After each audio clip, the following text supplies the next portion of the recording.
గెలిచిన న్యూజిలాండ్ పైన ఇండియా అయితే ఫైనల్ మ్యాచ్ గెలిచి దాదాపు 12 ఏళ్ల తర్వాత అయితే ఛాంపియన్ ట్రోఫీ ఉందో ఛాంపియన్ ట్రోఫీని అయితే సాధించుకోవడం జరిగింది, గెలుచుకోవడం జరిగింది.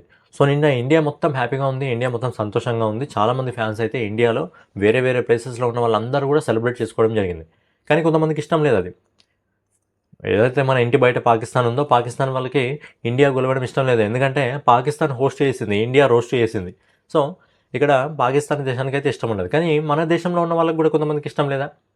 ఇప్పుడు మన దేశంలో మన ఇండియా గెలిచినప్పుడు మనం రోడ్లపైకి వచ్చి సెలబ్రేట్ చేసుకోవాలా లేదా?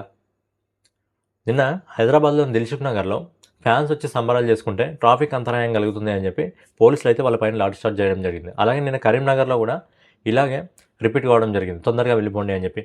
అరే మన దేశంలో మనం ఇండియాలో నుండి మన దేశం గెలిచి మన దేశంలో మనం సంబరాలు చేసుకోకపోతే ఎలా? రోడ్లపైకి వచ్చి ఫ్యాన్స్ సంబరాలు జరుపుకోకూడదా?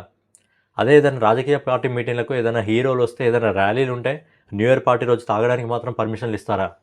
మన దేశం గెలిస్తే మాత్రం మన దేశంలో మనం సెలబ్రేట్ చేసుకోవడానికి మాత్రం పర్మిషన్ ఇవ్వరా? అసలు ఎలాంటి పాలనలో ఉంటున్నాం మనం? ఎలాంటి దేశంలో ఉన్నాం?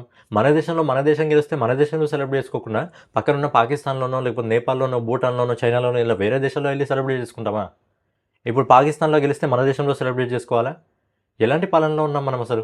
ఇండియా మొత్తం అన్ని ప్లేసెస్లో సెలబ్రేట్ చేసుకోవడం జరిగింది. ఏ ప్లేస్లో కూడా ఇలాంటి సిచ్యువేషన్ ఏర్పడలేదు. ఎందుకు తెలంగాణలో మాత్రమే ఏర్పడడం జరిగింది ఇలా? అలాగే రీసెంట్గా కాంగ్రెస్ సంబంధించిన ఒక మహిళ రోహిత్ శర్మ గురించి ఇష్టానుసారంగా మాట్లాడడం జరిగింది. ఈరోజు అదే రోహిత్ శర్మ సారథ్యంలో మన ఇండియాకి దాదాపు 12 ఏళ్ల తర్వాత ఛాంపియన్ ట్రోఫీని అయితే తీసుకురావడం జరిగింది. అది ఇండియాకి ఎంత గర్వకారణం. అండ్ సిచ్యువేషన్స్ మన ఇండియాలో రావడం నిజంగా చాలా దురదృష్టకరం అని చెప్పాలి. అందుకే ఓట్లు వేసేటప్పుడు వాడు పథకాలు ఇస్తాడా, అవి ఇస్తాడా, ఇవి ఇస్తాడని ఆలోచించకుండా ఫ్యూచర్ జనరేషన్స్కి ఎలాంటి నాయకుడు ఉపయోగపడతాడా అని ఓట్లేయాలి. గొర్రెల్లో ఓటేస్తే ఇలాగ ఉంటుంది. సరే ఇలా మాట్లాడుతున్నాను ఏమనుకోకండి, నిన్న జరిగిన విషయాన్ని బట్టి నాకు ఇలా మాట్లాడాల్సి వస్తుంది.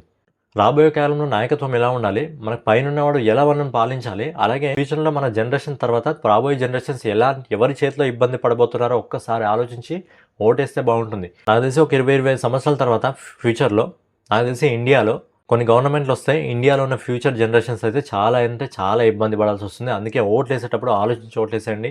ఒక మాట పైన నిలబడండి. అందరూ ఒకటిగా నిలబడితేనే ఈ దేశంలో మనం ఏదైనా సాధించుకోగలుగుతాం. ఫైనల్గా ఏంటంటే ఒకటిగా ఉంటే ఐకమత్యం, విడిపోయామా తెగిపోవడమే.